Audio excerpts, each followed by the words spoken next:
Ai lướt qua video này follow mình thì mình follow lại, ai thả tim mình thì mình thả tim lại, ai comment mình thì mình comment lại, ai sao chép liên kết mình thì mình sao chép liên kết lại, uy tín nhé.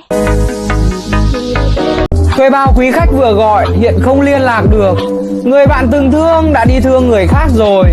Xin quý khách đau lòng gọi lại sau. Nơi đây hạt mưa vương vấn. Xin lỗi mẹ, con không bằng người ta. Xin lỗi ba, con vẫn còn vô dụng.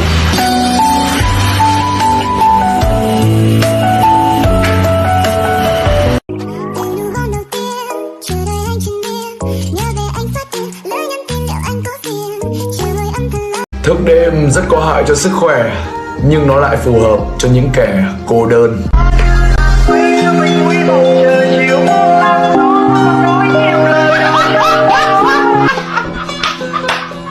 Thanh xuân của một người con gái rất ngắn, thanh xuân của một người con trai còn ngắn hơn như vậy nữa.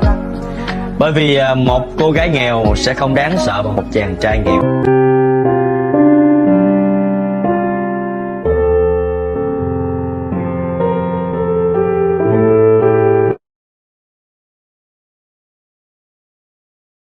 Bật chế độ kiếm người yêu, bạn nào thích mình thì thả ha ha đi.